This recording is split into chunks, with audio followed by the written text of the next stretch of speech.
Y News. The lower house of Congress approves on a third and final reading the proposed divorce law. The Bangko Sentral ng Pilipinas studies to prohibit the use of ATM cards as loan collateral. And Manila International Airport Authority General Manager Ed Monreal warns to prohibit white taxi cabs around NAIA following reports of abusive taxi drivers. Y News begins now.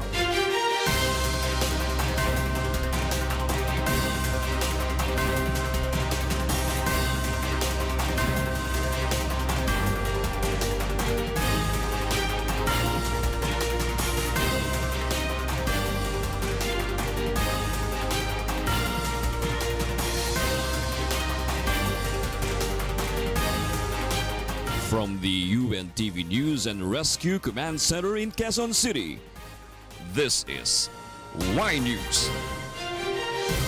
Good evening. The lower house of Congress has approved on a third and final reading the proposed divorce law. However, no less than President Rodrigo Duterte himself is not in favor of it, according to presidential spokesperson Harry Roque. Here's why from Aiko Miguel. Ang presidente po ay tutol sa divorce.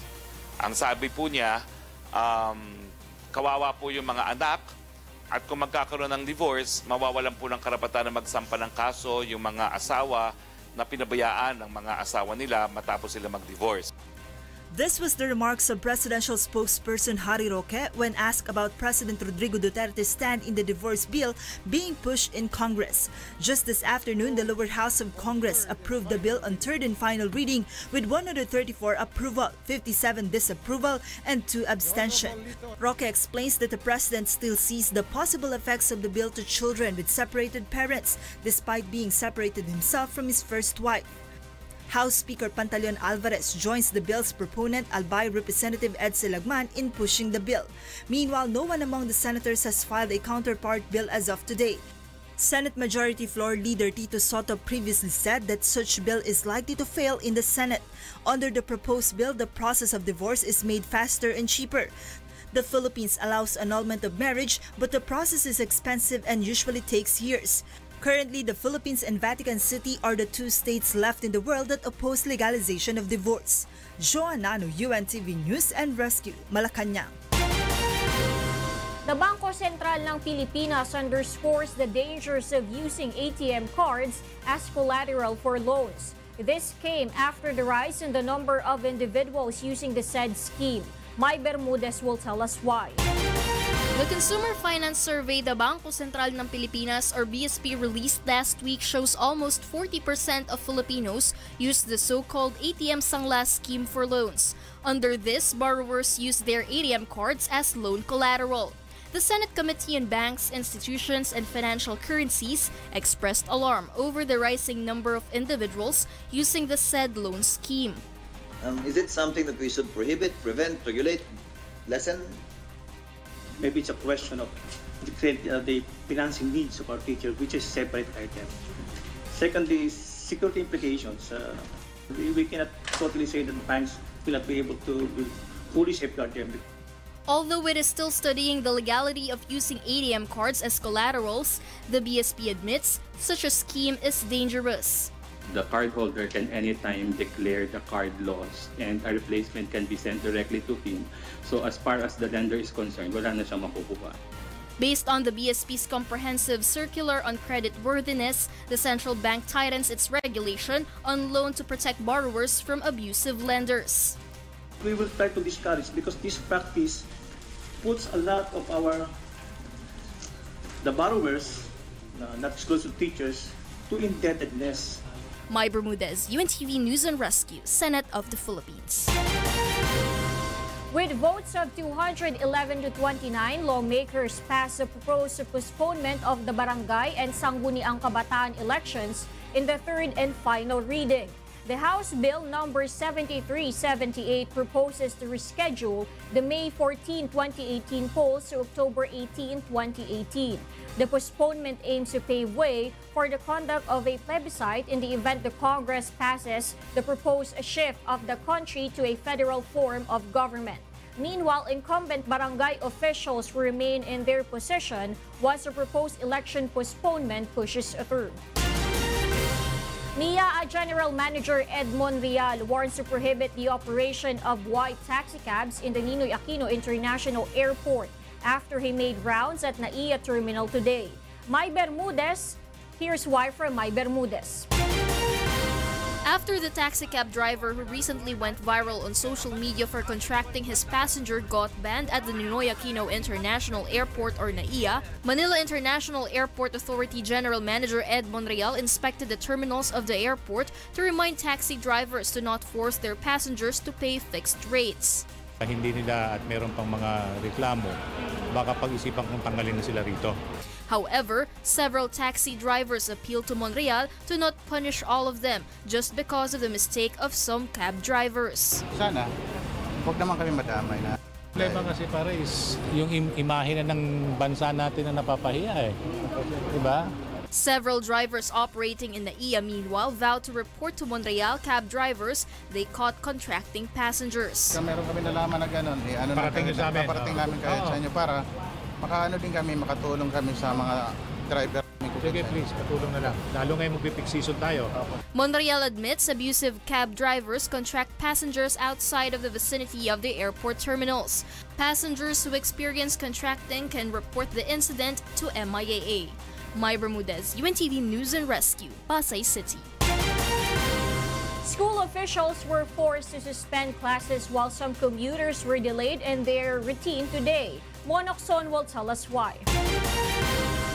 Commuters, including those in Aurora Boulevard, were affected by the transport strike today. Apektado sa pagpasok sa trabaho.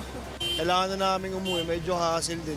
Some schools were also forced to suspend classes in Quezon City, Manila, and San Pablo City in Laguna to prevent students from getting stranded.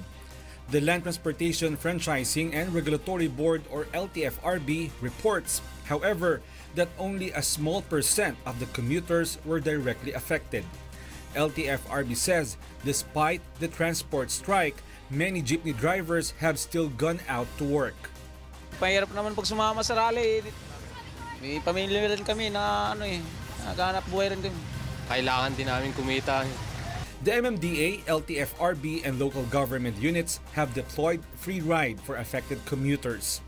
Meanwhile, Piston also conducted a protest rally to deliver their grievances to the government and to reiterate their opposition on the jeepney phase-out project. The group says they will not stop holding protests until President Duterte talks to them. Mr. President, marami ka ng utang sa amin na dialogue na hindi mo tinugunan. No? Ang pinakamabigat pa, yung October, inamon mo kami magwelga, nagwelga kami, minura mo pa kami. LTFRB board member attorney Eileen Lizada says the agency plans to file another case against San Mateo. Kung din ang basihan ni George ay successful sila dahil maraming stranded passengers, ito na ba ang klaseng Pilipino na that we have? Mamerwisyo tayo ng kapwa natin, ipasakripisyo natin, and then we say we are successful. Hindi ho ito ang tamang liderato. Lizada, however, says that although the transport strike is not successful, they do not underestimate the group of San Mateo. She adds they will always prepare whenever Piston will announce a transport strike to help commuters. Mon Hokson, UNTV News and Rescue, Quezon City. The Light Rail Transit or LRT Line 1 will not operate from March 29 to April 1. According to the Light Rail Manila Corporation or LRMC, this will pave way for the comprehensive maintenance works for its trains and system facilities. LRT Line 1 operations will return to normal on the 2nd of April. The management of the Metro Rail Transit initially announced it will have no operations from March 28 to April 1 to conduct maintenance works on its trains.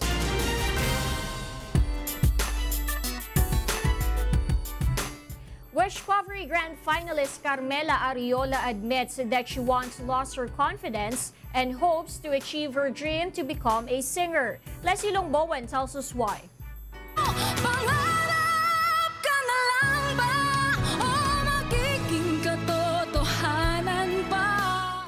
We were amazed by Carmela Ariola's vocal prowess and determination since Recovery's Round 1. However, Carmela shares there was a time when she has almost given up her dream to be a singer after losing on a national TV singing competition. Buong mundo, buong Pilipinas, nakita nila yung pagkatalo ko. Parang 3 months, mga 3 months ako hindi ako naka-move on. Sabi ko, ala, talunan ako, ganyan. Hindi ko na talaga pupursige ang pagkanta. So, nag-work na lang ako. Meanwhile, Carmela is thankful for the opportunity to sing again and showcase her talent to the world through Wishcovery. Natutunan ko i-overcome yung kaba, yung fear, i-overcome yung doubt sa sarili. Kasi yun nga, takot ako kasi lagi nga akong nag-fail dati. As time goes by, mas natutunan ko na mahalin yung talent ko. And now, Carmela can say she is stronger as she faces Wishcovery's grand finals after what she had gone through. Carmela describes her journey to her dream through a song. I don't care how far, it'll be worth my while. I will go the distance right where I belong. Leslie Longbowen, UNTV News and Rescue, Philippines. Next on Y News. House Committee on Justice approves the articles of impeachment against Chief Justice Maria Lourdes Sereno. And massive fire at the Manila Pavilion leaves a 5-person dead and 14 others wounded. Y News will be right back. I'm Darlene Basingan. Stay tuned for Angel Ocaso III. Good evening.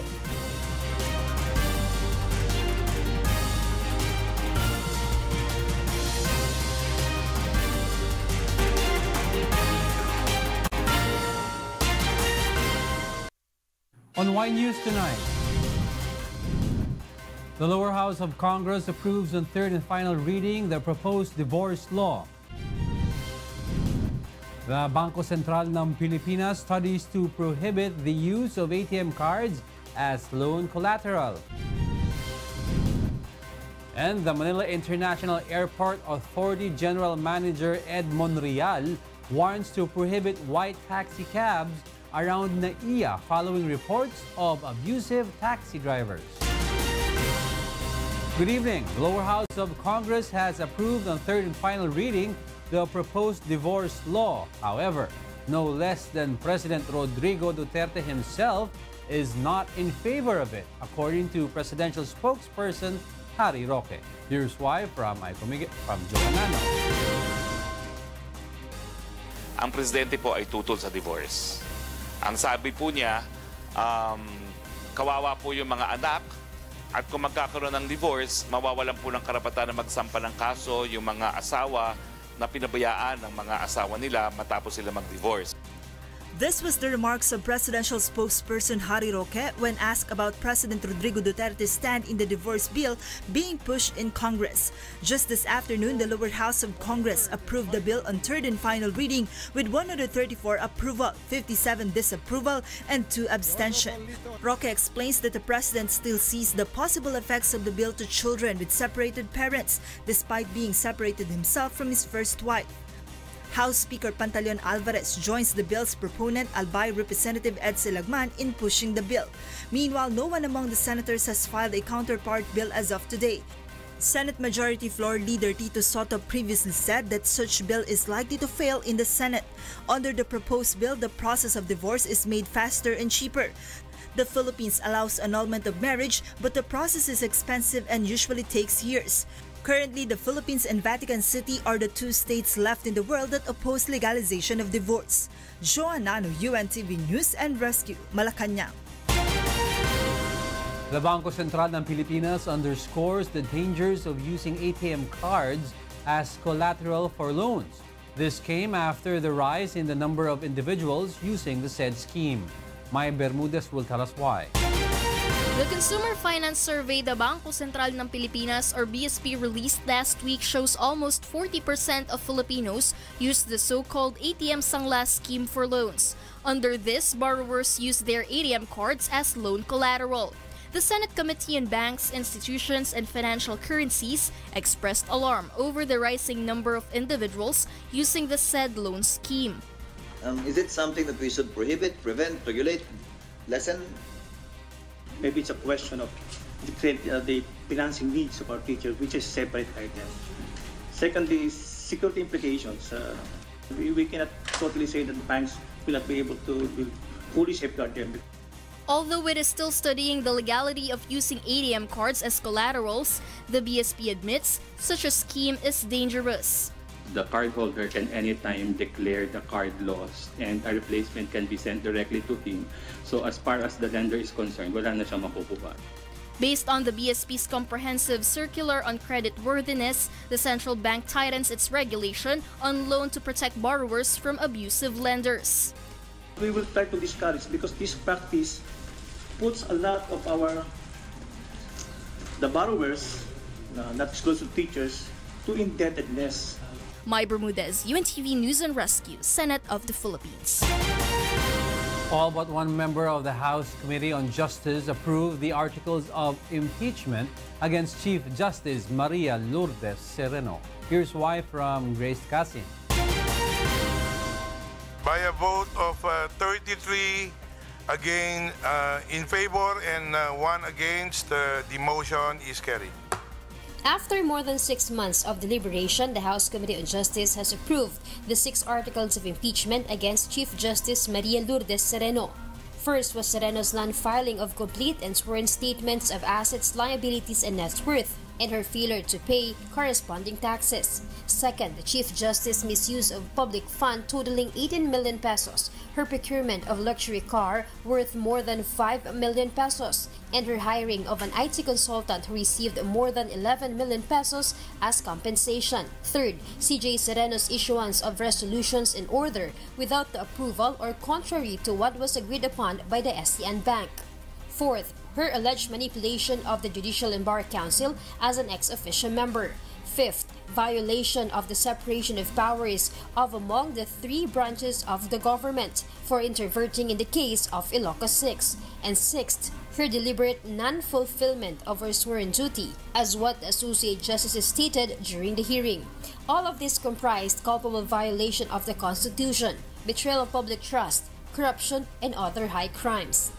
Ito merong non-filing of SALN, merong pang tax evasion, merong pang corruption. Pwera pa yung mga other charges of usurpation and manipulation. So, napakagrabe nito. Only Quezon City Representative Kit Belmonte voted no in the articles of impeachment. I agree, may mga problema. Pero hindi siya enough para sabihin mong impeachable offense. Lahat ng mga bagay-bagay mapapaliwanag. And I'm actually glad na pumunta na sila sa trial. The camp of Chief Justice Maria Lourdes Sereno, on the other hand, was not surprised by the result of the voting, saying the Chief Justice is preparing for her defense. She's actually in the advanced stage of preparation. So she is very prepared. The committee targets to submit the articles of impeachment together with the committee report to the Committee on Rules this week. But according to House Majority Floor Leader Rudy Fariñas, they will only be able to discuss the articles of impeachment in the resumption of session in May, as the session will be on recess effective March 21. Grace Casin, UNTV News and Rescue, House of Representatives. Chief Justice Maria Lourdes Sereno seeks an outright dismissal of the quo warranto petition filed against her by the Solicitor General. Roderick Mendoza will tell us why. Chief Justice Maria Lourdes Sereno today filed her comment asking the Supreme Court for an outright dismissal of the quo warranto petition filed by the Solicitor General. The petition is intended to unseat her because her appointment as Chief Justice is allegedly void from the beginning. In a comment filed by her lawyers today, Sereno says the SC has no authority to remove her from office since the Constitution and court decisions dictate that the only means to oust her is by way of impeachment. Members of the Supreme Court, including the Chief Justice herself, may be removed only by impeachment. Impeachment, on the other hand, is within the sole province of Congress and not the Supreme Court. She argues that if the SC would grant the petition, it will preempt the impeachment process, which is equivalent to overthrowing the country's constitution. The Chief Justice looks forward to her day in court before the Senate sitting as an impeachment tribunal, where she will be able to present her side, present her witnesses, and her evidence. Sereno says the quo warranto petition was filed out of time as stated in the rules of court. She further says it is the Judicial and Bar Council which determines if she passed the integrity requirement. The Solicitor General filed the petition believing Sereno lacks integrity to sit as the country's top magistrate for not complying with the SAL-N requirement. But Sereno noted that JBC waived the submission of SAL-Ns not only in her favor but for 13 other candidates as well. Roderick Mendoza, UNTV, News and Rescue, Manila. President Rodrigo Duterte refuses to comment on the decision of the Justice Department to place pork barrel scam queen Janet Lim Napoles under the Witness Protection Program or WPP. The chief executive says the government follows a certain process and that he's leaving the decision regarding the case of Napoles to prosecution panel of the DOJ. Presidential spokesman Secretary Harry Roque meanwhile explains the protection offered to Napoles is just provisional admission and can still be changed depending on the result of the investigation of the Justice Department on pork barrel cases. Amid the dismissal of the drug cases against self-confessed drug lord Kerwin Espinosa and alleged drug dealer Peter Lim, as well as the placing of Napoles under the WPP, Roque notes the President's trust to DOJ Secretary Vitaliano Aguirre II remains. NAIA General Manager Ed Monreal warns to prohibit the operation of white taxicabs in Ninoy Aquino International Airport after he made rounds at the NAIA terminal today. Here's why from my Bermudez. After the taxicab driver who recently went viral on social media for contracting his passenger got banned at the Ninoy Aquino International Airport or NAIA, Manila International Airport Authority General Manager Ed Monreal inspected the terminals of the airport to remind taxi drivers to not force their passengers to pay fixed rates. Hindi nila at meron pang mga reklamo, baka pag-isipan kung tanggalin na sila rito. However, several taxi drivers appealed to Monreal to not punish all of them just because of the mistake of some cab drivers. Sana, huwag naman kami madamay na.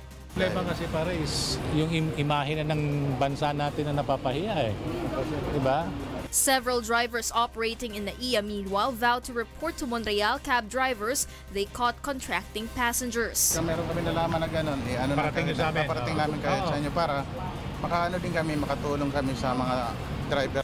Sige please, patulong na lang. Lalo ngayon mag-peak season tayo. Monreal admits abusive cab drivers contract passengers outside of the vicinity of the airport terminals. Passengers who experience contracting can report the incident to MIAA. My Bermudez, UNTV News and Rescue, Pasay City. Firefighters took almost 24 hours before containing the blaze that broke out at Manila Pavilion and Casino Hotel on Sunday. Aiko Miguel will tell us why. It was past 10 in the morning today when firefighters declared fire out to the blaze that engulfed the Manila Pavilion Hotel and Casino. It took more than 24 hours after the authorities were able to contain the fire that started at 9 in the morning yesterday. Based on the initial investigation of the Bureau of Fire Protection or BFP, the blaze broke out at the ground floor of the 22-story building. The BFP immediately raised the fire alarm to Task Force Bravo due to the huge blaze. Superintendent Jonas Silvano, the District Fire Marshal of the BFP Manila, says firemen experienced difficulty in containing the fire due to the thick smoke inside the building. As to the cause of fire, that is still the subject of our investigation and many other speculations. Until it is conclusive, then we could issue an official statement. BFP figures show the casualties in the incident were all employees of the Philippine Amusement and Gaming Corporation or PAGCOR. Earlier, authorities recovered the remains of CCTV operator of the casino identified as Joe Chris Banang. The other CCTV personnel that we're looking for has been found. Nakita na po siya sa labas po ng CCTV area. 14 other individuals were injured due to the incident. In the meantime, PAGCOR denies rumors that it ordered its personnel to rescue the money inside the casino, which led to their deaths. Wala hong kahit anong mandato ang PAGCOR na unahin yung pera kaysa sa sarili nila. Kasi ganun ang nagiging itsura. Ang malinaw na malinaw dito, siguro katulad ng surveillance, ang inuna nila, maklear yung mga tao because that's their job, no? And inuna nila yung mga tao in heroic fashion. PAGCOR will provide 100,000 pesos to the families of each victim and will transfer its employees who lose their jobs to the PAGCOR Manila Bay branch. The Employees Compensation Commission of the Department of Labor and Employment will also provide assistance to the employees affected by the massive fire. Immediately po, meron tayong cash assistance amounting to 10,000 to 15,000 pesos. Aside from that, meron po silang easy pension na makukuha din. Aiko Miguel, UNTV News and Rescue, Manila. Next on Y News. Business groups express concern over temporary closure of Boracay Island. And social media giant Facebook comes under fire over an alleged harvest of data from 50 million users by consultants linked to Trump's election. Stay tuned for William Theo. I'm Angelo Castro III, and this is Y News. Good evening.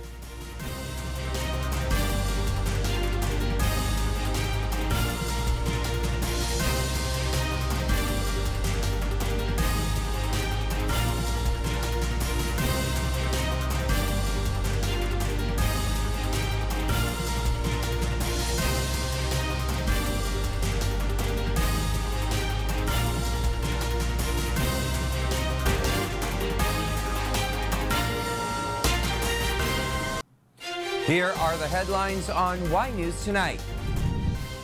The lower house of Congress approves on third and final reading the proposed divorce law.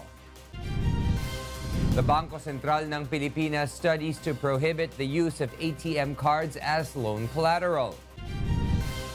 And the Manila International Airport Authority General Manager Ed Monreal warns to prohibit white taxi cabs around NAIA following reports of abusive taxi drivers. Good evening. The lower house of Congress has approved on the third and final reading the proposed divorce law. However, no less than President Rodrigo Duterte himself is not in favor of it, according to presidential spokesperson Harry Roque. Here's why from Joanna.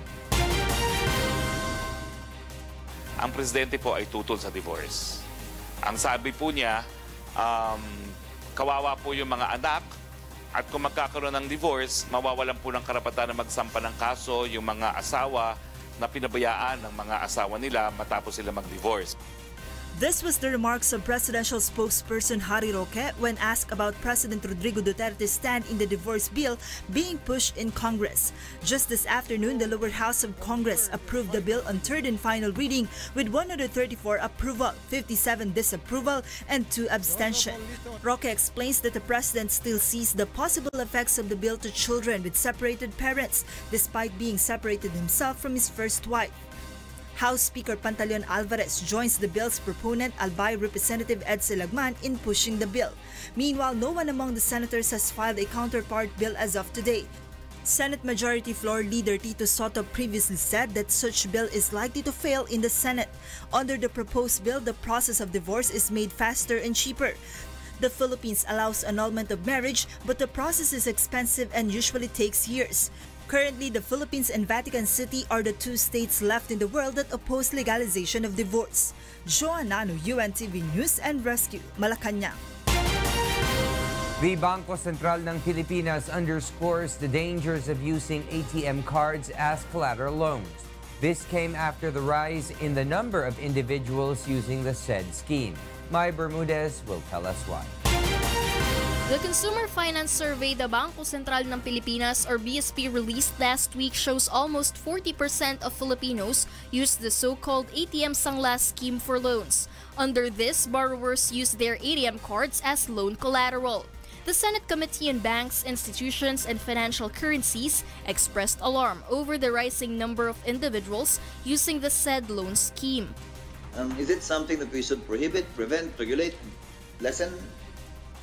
Maybe it's a question of the financing needs of our teachers, which is a separate item. Secondly, security implications. We cannot totally say that banks will not be able to fully safeguard them.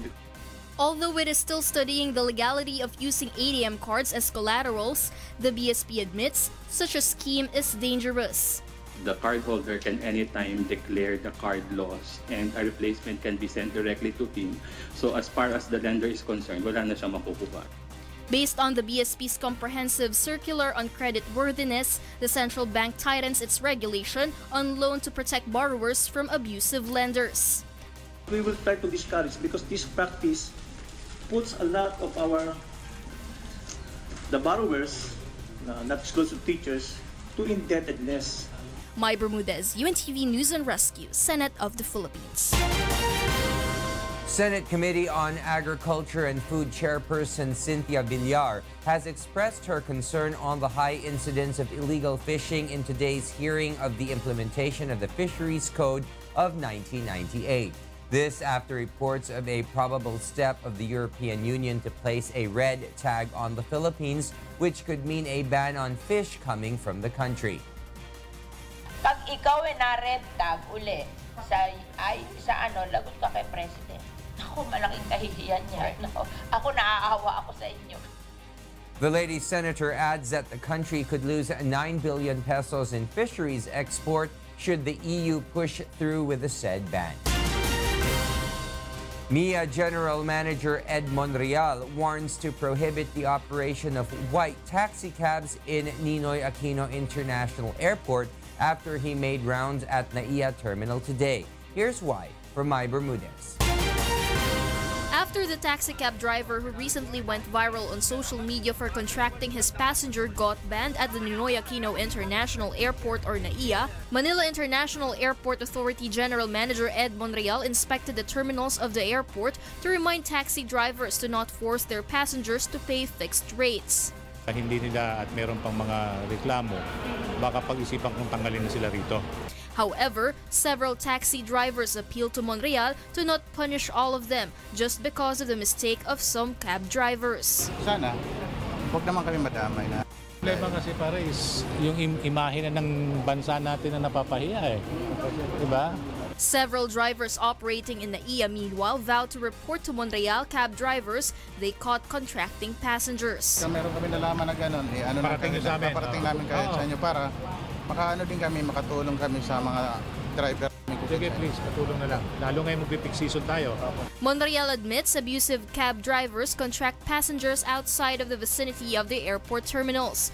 Passengers who experience contracting can report the incident to MIAA. Mai Bermudez, UNTV News and Rescue, Pasay City.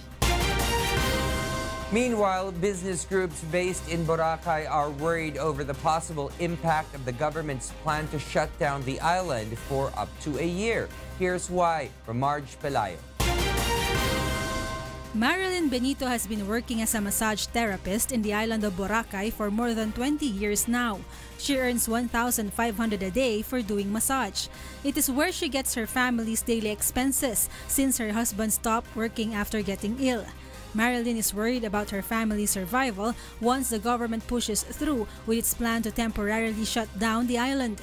Ginahulat namo kung ano gid ang resulta sa amon nga mga trabaho nga ginasaligan sa adlaw-adlaw. She is just one of more than 300 members of the Malay Boracay Vendor Peddlers Masseurs Manicurist Association, a group of women who might experience the impact of the planned closure of Boracay.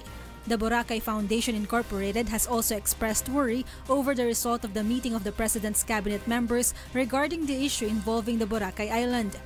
The foundation's president, Nanette Graf, says they don't know what to do since they will be the ones to experience the direct impact of the closure. She says they did not anticipate that the plan to rehabilitate Boracay would end up with the island's closure. Huwag naman ho kaming i-close, lalo na yung mga sumunod sa lahat ng patakaran. Wala ho kaming preparasyon na gano'n kahaba.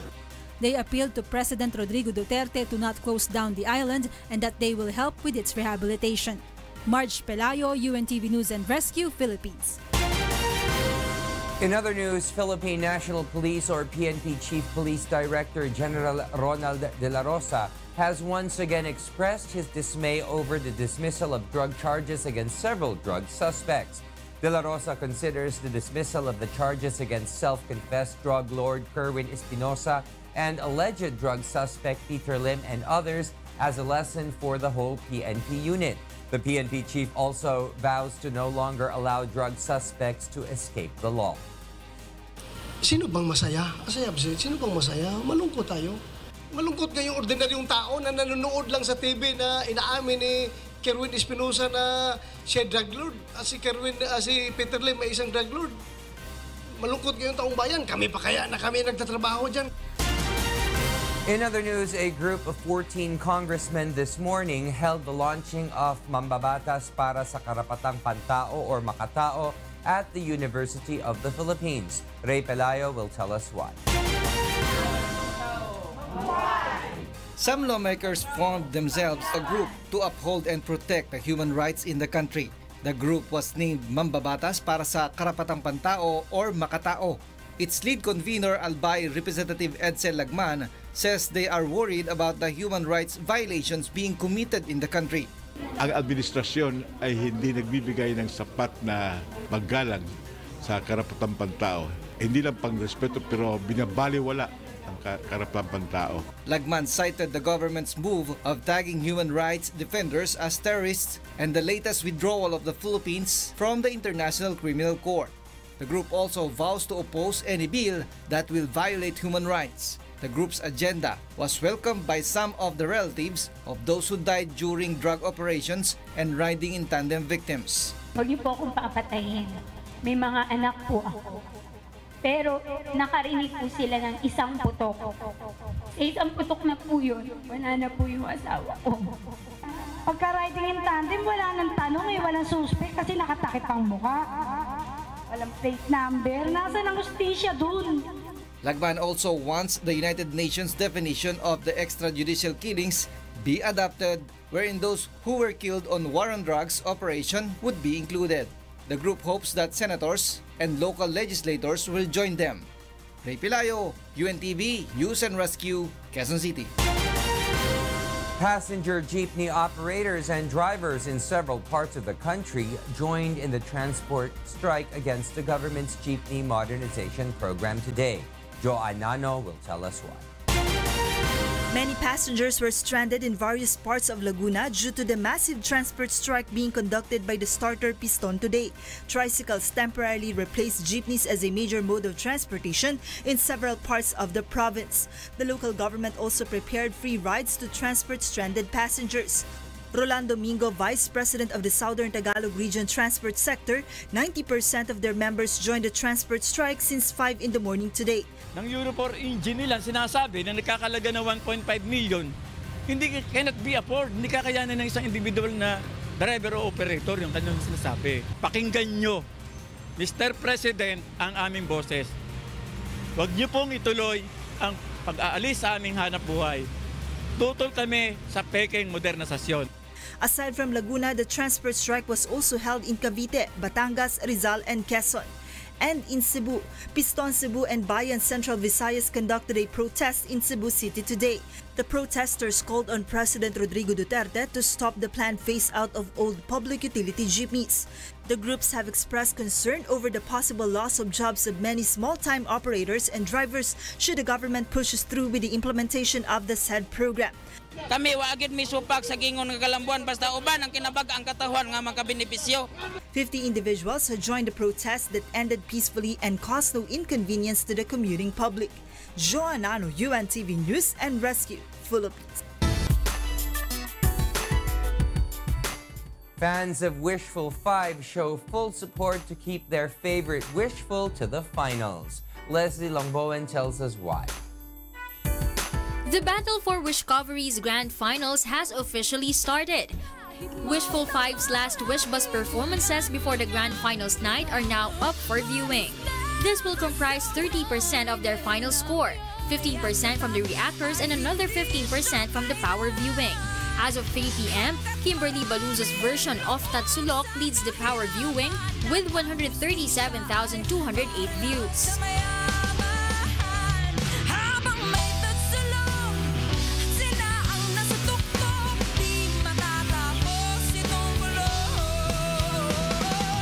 Carmela Ariola's performance of Basil Valdez classic Tunay na Ligaya comes next with 96,185 views.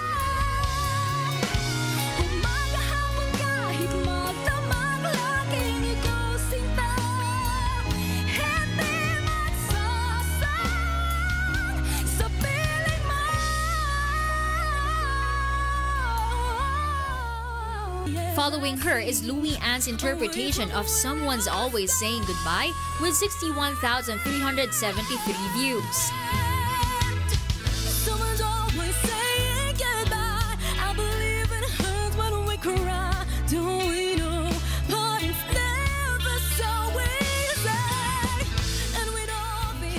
Hazel Bartolome's rendition of Sa Aking Puso gets 57,864 views.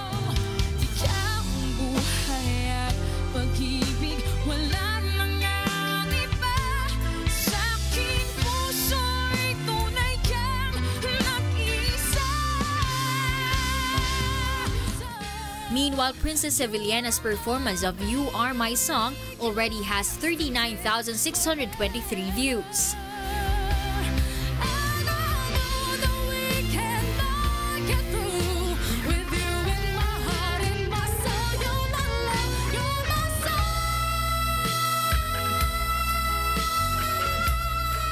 Power viewing will close at noon of March 26. The remaining 70% of their final score will come from their live performances on the Grand Finals night on March 27 at Smart Araneta Coliseum.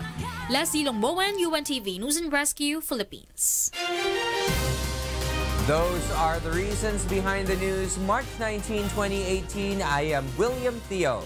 And because we need to know, we will always ask why. Thank you for watching Y News.